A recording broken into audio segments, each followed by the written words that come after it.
ओम नमः शिवाय। ओम नमः शिवाय। हर हर महादेव शंभो काशी विश्वनाथ गंगे। हर हर महादेव शंभो काशी विश्वनाथ गंगे। काशी विश्वनाथ गंगे माता पार्वती संगे। काशी विश्वनाथ गंगे माता पार्वती संगे। हर हर महादेव शंभो काशी विश्वनाथ गंगे। हम लोग इस श्रावण के पवित्र माह में प्रतिदिन भगवान भोलेनाथ और उनकी प्रिय नगरी काशी के विषय में चर्चा करते चले आ रहे हैं। इस चर्चा में यदि भगवान के शरीर स्वरूप पंचकोशी यात्रा का वर्णन न किया जाए और वहाँ पर स्थित विभिन्न तीर्थ मंदिर देवालयों का जिक्र न किया जाए तो हमारी चर्चा अधूरी रहेगी। और अधूरी क्या, काशी का सौभाग्य प्राप्त करने के इच्छुक लोगों के लिए काशी की पंचकोशी यात्रा का वर्णन करना आवश्यक है। यद्यपि मार्ग में हजारों ऐसे स्थान हैं, कहा तो ये जाता है कि 72,000 मंदिर इस मार्ग में पड़ेंगे हैं, जिनमें से यद्यपि कुछ अब काल के गाल में समा गए हैं। उनका जिक्र करने पर तो ये चर्चा बहुत विस्तार ले लेगी, लेकिन जो मुख्य पड़ाव हैं यात्रा की जो प्रक्रिया है उस विषय में हम आज चर्चा करेंगे। ये जो पंचकोशी यात्रा है इसके कुछ नियम हैं जिनका पालन वहाँ यात्रा करने वालों को करना चाहिए। एक तो ये परंपरा है कि परिक्रमा नंगे पांव की जाती है। हम जानते हैं कि हम किसी देवालय का या देव मूर्ति की परिक्रमा करते हैं तो नंगे पांव ही करते हैं, प्रवेश भी नंगे पांव करते हैं। तो ये जो परिक्रमा है ये भी नंगे पांव किए जाने का विधान है। कोई वाहन से यदि परिक्रमा करता है, चूँकि अब सड़कें बन गई हैं, काफ़ी पंचकोशी मार्ग बन गया है, उसको यात्रा का लाभ या निपुण आदि नहीं मिलेगा। दूसरा, चूँकि काशी स्वयं भगवान भोलेनाथ का स्वरूप है तो यात्रा के समय विशेष करके काशी क्षेत्र में शौचादि क्रिया किया जाना मना है। चूँकि ये जो यात्रा है इसके दाहिने भाग में पूरी काशी है और बाएं भाग जो है वो काशी से बाहर है। तो यदि शौचादि क्रिया की आवश्यकता होती है तो बाहरी भाग में ही इसको करना चाहिए।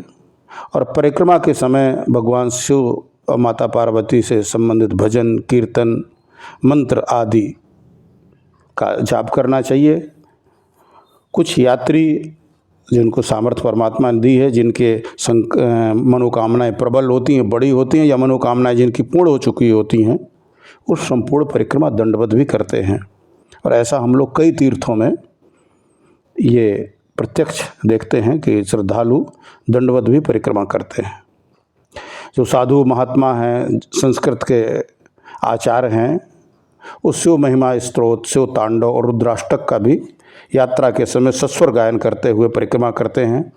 कीर्तन मंडल भजन भी, और अब तो डीजे आदि के माध्यम से भी यात्रा होती है। महिलाएं विशेष करके सामूहिक रूप से शिव विषयक जो लोकगीत हैं उनका गायन करती है और करती हैं। जैसा कि स्पष्ट है कि शाकाहारी तो वैसे व्यक्ति को हमेशा करना चाहिए शाकाहार, मनुष्य के लिए मांस बना ही नहीं है, लेकिन फिर भी जिनको अभ्यास बन चुका है और जिनके अपनी जीभ में नियंत्रण नहीं है उनके लिए यह है कि इस यात्रा के दौरान तो प्रत्येक दशा में शाकाहारी भोजन ही करना है। इस यात्रा का प्रारंभ मणिकर्णिका घाट से होता है। वहाँ पर एक कुंड है मणिकर्णिका घाट के ठीक ऊपर। उसके विषय में कथानक है कि माता पार्वती का यहाँ पर जो कर्ण कुंडल था वो गिर गया था, जिसको भगवान शिव ने निकाला था और वहाँ पर जो जगह बन गई वो एक कुंड के रूप में है।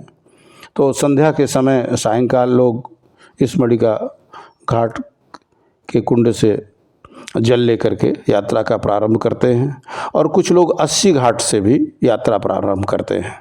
जैसा कि हम जानते हैं कि वाराणसी वरुणा और असी इन दो नदियों के बीच में स्थित है। तो जहाँ असी नदी आकर के गंगा जी से मिलती है उस घाट से भी इस यात्रा का लोग प्रारंभ करते हैं और प्रत्येक व्यक्ति अपनी अपनी चलने की क्षमता के अनुसार ये जो पंचक्रोशी यात्रा है, ये 5 कोस की नहीं है, सुनने में लगता है कि 5 कोस की, ये 25 कोस की है।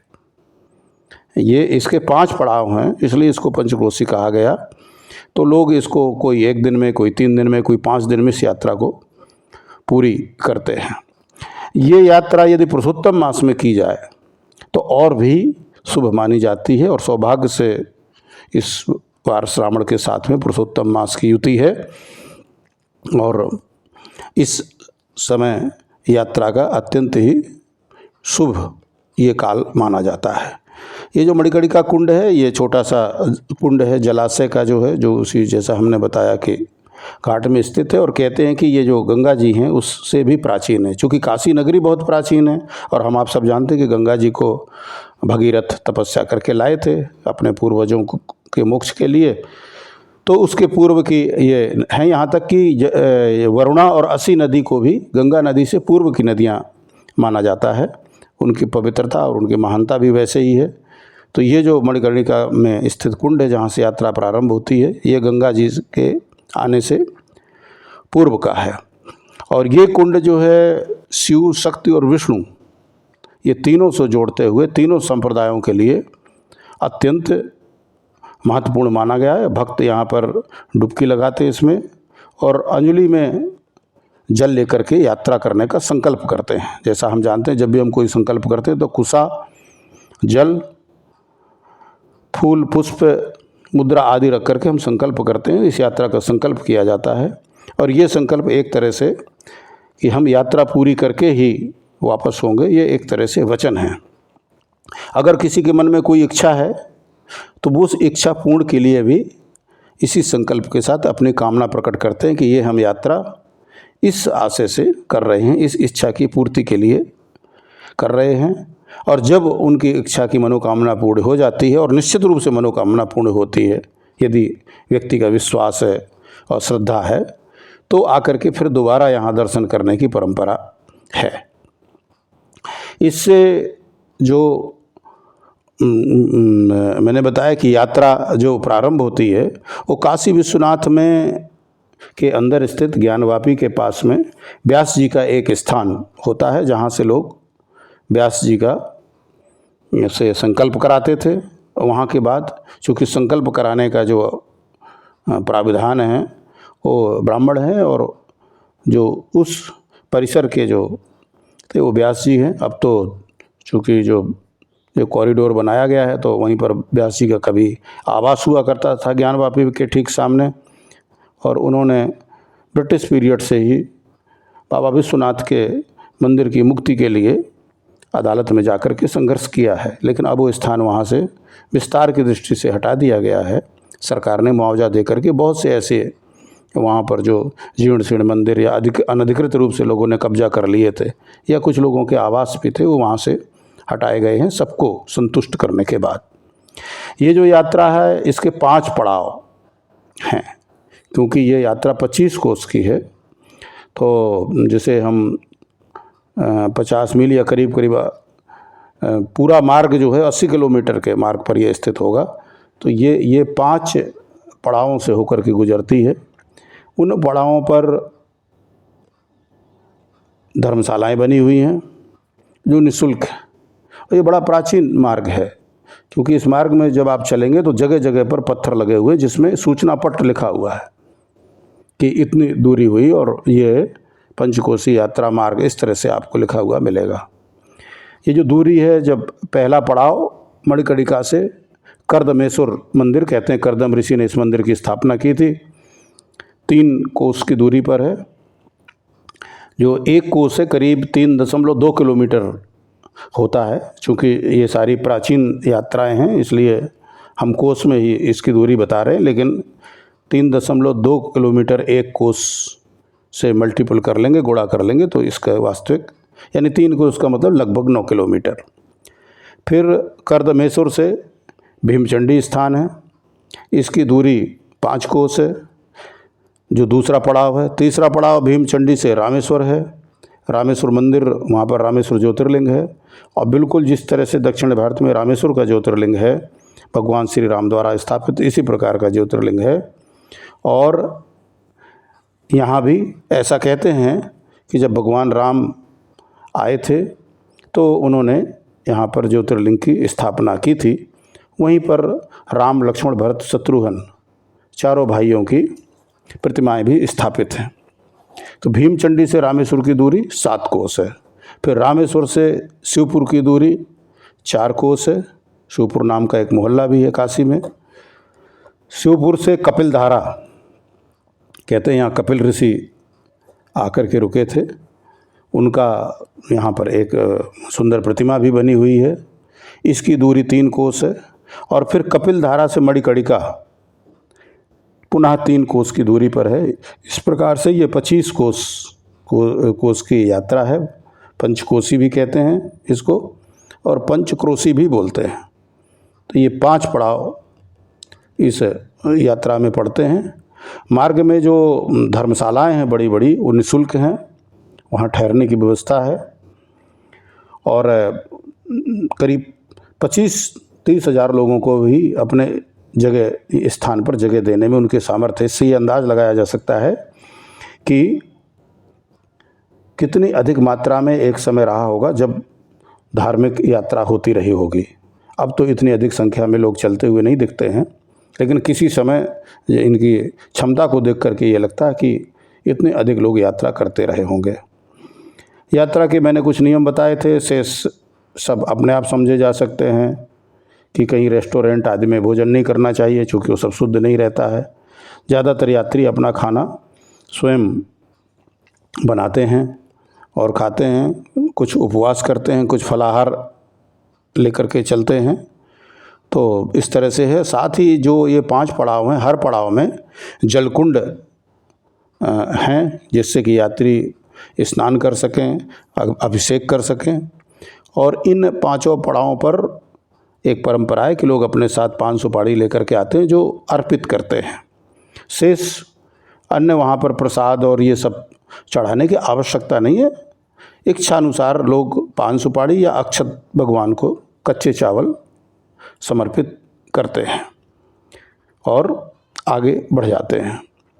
इसमें जो मैंने पड़ाव बताए आपके, इनसे जुड़ी हुई कुछ कहानियाँ भी हैं और होनी भी चाहिए। जैसे मणिकर्णिका घाट है, उसके बारे में हमने बताया कि यहाँ पर भगवान राम ने अपने तीनों भाइयों और पत्नी सीता के साथ ये पंचक्रोशी यात्रा भी की थी और यहीं मणिकर्णिका से उन्होंने यात्रा प्रारंभ की थी। इस यात्रा का कारण एक तो ये बताया जाता है कि रावण चूँकि ब्राह्मण था तो उसके वध से जो ब्रह्म हत्या का दोष लगा था, भगवान चूँकि मर्यादा पुरुषोत्तम राम थे, लोक में मर्यादा की स्थापना के लिए आए थे, इसलिए उस पाप से मुक्ति के लिए भगवान ने काशी का सेवन किया और इस पंचकोशी यात्रा की। दूसरा कहते हैं कि उनके पिता को श्रवण कुमार के हत्या का पाप लगा था, जिसका प्रायश्चित वो नहीं कर पाए थे और उनकी मृत्यु हो गई थी। उस श्राप से मुक्ति दिलाने के लिए भी भगवान श्री राम ने अपने भाइयों सहित इसकी यात्रा की थी। द्वापर युग में पांडवों ने भी ये यात्रा द्रौपदी के साथ की थी। शिवपुरी में पांडव मंदिर है, वहाँ देखेंगे तो जगह जगह इनके चित्र यानी प्रतिमाएं बनी हुई हैं, जो लोगों ने मुझे लगता है कि बाद में स्मरण स्वरूप उनके चित्र बना दिए गए हैं। तो शिवपुरी में जो पांडव मंदिर है, वहाँ पर एक जलकुंड है जिसको द्रौपदी कुंड भी कहते हैं, यानी माता द्रौपदी ने इसमें स्नान किया होगा।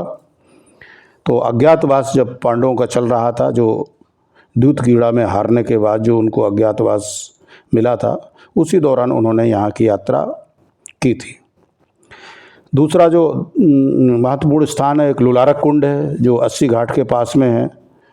और जैसा हमने बताया कि जो पंचकोशी यात्रा है दक्षिणावर्त तरीके से संपन्न होती है, यानी काशी को दाहिने रखा जाता है, पूरी नगरी को।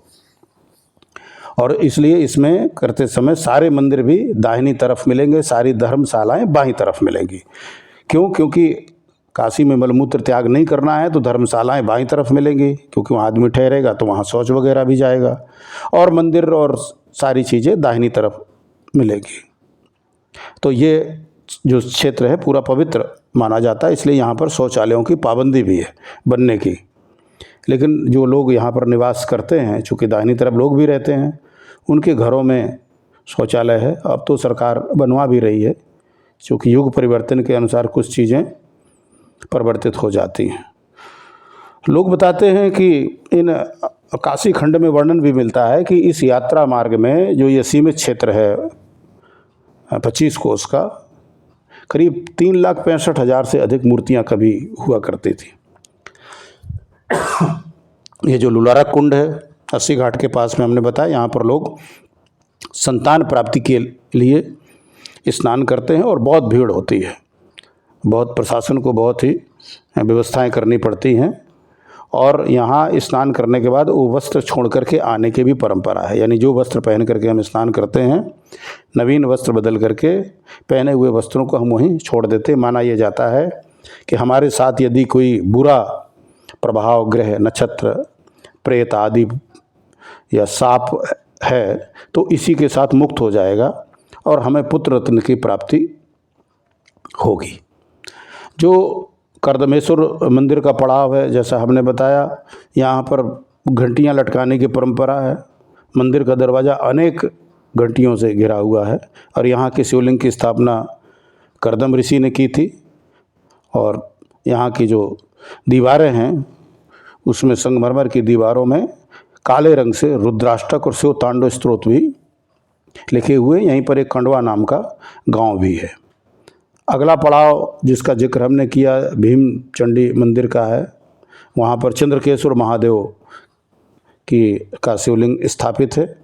ये थोड़ा सा कंजस्टेड है और ऊंचे स्थान पर मंदिर है और जो इसका शिखर है वो पत्थर को एक ही पत्थर से खुदाई करके बनाया गया है। यहाँ का जो जलकुंड है वो बहुत बड़ा है। जैसा हमने बताया कि प्रत्येक पड़ाव के पास जलकुंड है, तो इसका नाम जो है गंधर्व सागर कुंड या गंधेश्वर कुंड के नाम से भी जाना जाता है। जो मंदिर है चंडिकेश्वर मंदिर, यहाँ पर शिवलिंग है और उनके पास पांडवों की छोटी छोटी मूर्तियाँ हैं। और भीम चंडी मंदिर का तात्पर्य चूँकि भीम से जुड़ा हुआ स्थान है, जो पांडवों के भाई थे युधिष्ठिर के बाद दूसरे नंबर के, इसलिए जो है ये अब लोग इन कुंडों में कपड़े वगैरह धोने लगे हैं। वैसे तो हमारे यहाँ गंगा नदी में भी स्नान के बाद अपने वस्त्र बाहर आकर के और फिर निचोड़ करके ले जाने की परंपरा रही है, लेकिन लोग धुलने लगे हैं और इन कुंडों में भी ऐसा करते हैं। रामेश्वर मंदिर का मैंने जिक्र किया, जिसके शिवलिंग की स्थापना स्वयं भगवान श्री राम ने की थी और ये मंदिर वरुणा नदी के किनारे है। जैसा हमने बताया कि चूँकि वरुणा और असी के बीच का क्षेत्र ही ये वाराणसी है और ये परिक्रमा भी उसी क्षेत्र में हो रही है। तो ये जो रामेश्वर मंदिर है ये वरुणा नदी के किनारे स्थित है। यहीं पर लक्ष्मणेश्वर, भरतेश्वर, शत्रुघ्नेश्वर ये मंदिर भी हैं, यानी भगवान राम के छोटे भाइयों के मंदिर भी यहाँ पर हैं। और ऐसा शायद आपको बहुत कम देखने को मिलेगा कि जहाँ भगवान राम लक्ष्मण के अलावा अलग अलग मंदिर छोटे भाइयों के मिले। यहीं पर एक और महत्वपूर्ण चीज़ है, वो है तुलजा भवानी की मूर्ति। हम जानते हैं कि तुलजा भवानी महाराष्ट्र में शिवाजी महाराज की कुल देवी हैं। तो और शिवाजी से जुड़े हुए जितने स्थान हैं वहाँ पर तुलजा भवानी के मंदिर पाए जाते हैं। इनकी बड़ी कृपा थी महाराज शिवाजी के ऊपर जो है। तो यहाँ पर भी ये मूर्ति है और बड़ी सुंदर मूर्ति है। अगर इस मूर्ति को ध्यान से देखा जाए तो स्वाभाविक रूप से श्रद्धा इस पे उत्पन्न होती है। और वहाँ कहा जाता है कि जब औरंगजेब मंदिरों को तोड़वाते घूम रहा था और जब यहाँ पर उसकी सेना आई तो मंदिर तक नहीं पहुँच पाई, क्योंकि तुलजा भवानी इस मंदिर की रक्षा करती हैं। और उसकी जब सेना ने मंदिर की ओर बढ़ने का प्रयास किया, अनेक सांप, बिच्छू, मधुमक्खियाँ ने उनकी सेना के ऊपर आक्रमण कर दिया, जिससे वो सब भाग खड़े हुए। ऐसा जिक्र अन्य भी मंदिरों के बारे में आपको भारत में मिलता है कि जहाँ पर चूँकि ये औरंगजेब, ये दुष्ट शासक ही ज़्यादातर मंदिर ध्वंस के लिए कुख्यात है, तो उसकी सेना के साथ इस तरह की घटनाएं घटी है। चित्रकूट में भी महादेव जी का मंदिर है, वहाँ के बारे में भी इसी तरह की बात बताते हैं, जो मंदाकिनी के किनारे है। अब जो शिवपुर का मंदिर है, यहाँ पर अवरोही क्रम में 5 आकार के शिवलिंग है। अवरोही क्रम मतलब बड़े से छोटे, इस तरह से 5 शिवलिंग स्थापित हैं शिवपुर के मंदिर में, और यहाँ पर वही द्रौपदी कुंड नाम से जलकुंड है। और ये शहर की बिल्कुल सीमा पर स्थित है। शिवपुर मोहल्ला भी शहर की सीमा में था, अब तो बहुत विस्तार हो गया वाराणसी का। तो यहाँ से आप पूरे शहर के दृश्य को देख सकते हैं। कपिल धारा का, जैसा कि नाम से स्पष्ट है, कपिल मुनि ने यहाँ पर शिवलिंग की स्थापना की है और बहुत ही सुंदर मंदिर है। ये वाराणसी की उत्तर दिशा में स्थित है, यही परिक्रमा मार्ग में ही। इसके नीचे भी बहुत बड़ा जलकुंड है और मुख्य मंदिर के पास ही एक छोटा सा मंदिर है जहाँ पर कपिल मुनि की मूर्ति स्थापित है। अब जो अंतिम पड़ाव है वो है जौ गणेश मंदिर आदिकेशव घाट। ये आखिरी पड़ाव है। यहाँ पर गणेश जी का छोटा सा मंदिर है, बहुत सुंदर प्रतिमा है भगवान गणेश की। और मान्यता है कि गणेश जी भगवान के सामने जाकर के जब हम यात्रा पूरी करके यहाँ पर पहुँचते हैं तो वो साक्ष्य देते हैं भगवान शिव के सामने कि अमुक व्यक्ति ने इस यात्रा को पूर्ण किया है। पंचकोसी यात्रा इस तीर्थयात्री ने अपनी पूरी की है, इसकी साक्ष्य भगवान गणेश देते हैं, ऐसी मान्यता है। इसके उपरांत कुछ लोग काशी विश्वनाथ मंदिर और काल भैरव का दर्शन करके यात्रा को अपनी पूर्ण करते हैं। ये जो गणेश मंदिर जो कहते हैं, यहाँ पर जो केशव घाट है, यहाँ लोग जौ के पौधे ले जा कर के गंगा जी में लगाते हैं। गंगा जी में जो किनारे ले जा कर के कम पानी में और कुछ बाहर यहाँ पर जौ लगाते हैं। और ऐसी मान्यता है कि ये बहुत बड़ा कार्य कोई पूर्ण करने हम जा रहे हैं, या बहुत बड़ा कार्य कोई पूर्ण हो गया इस पंचकोसी परिक्रमा के रूप में। और स्थानीय जो लोग हैं इसको कहते हैं गंगा जी में जौ बो दी है, यानी कोई बहुत बड़ी उपलब्धि हासिल कर ली कि इन्होंने तो गंगा जी में जौ बो दी है। इस तरह से कोई बहुत बड़ी उपलब्धि हासिल कर ली। कुछ लोग यहाँ से नाव लेकर के मणिकर्णिका घाट तक भी जाते हैं, क्योंकि अब वो मार्ग बहुत स्पष्ट नहीं है जो पैदल यहाँ तक आया जा सके। तो इस तरह से ये पंचकोसी यात्रा है जो करीब 25 कोस, और अगर उसको आधुनिक पैमाने पर लें तो 80 किलोमीटर की परिधि में स्थित है। ये पूर्ण होती है। और जैसे बताया कि ये स्वयं भगवान शिव का विग्रह है ये पूरा 5 कोसी मार्ग, इसलिए भगवान शिव की ये परिक्रमा मानी जाती है। व्यक्ति के हर प्रकार की मनोकामनाओं की पूर्ति, इच्छाओं की पूर्ति, और अत्यंत ही महत्वपूर्ण पुण्य के भागी यात्री बनते हैं। आज यहीं तक, आगे फिर इस पर शिव चर्चा होगी। हर हर महादेव। जय शिव शंभो, जय शिव शंभो।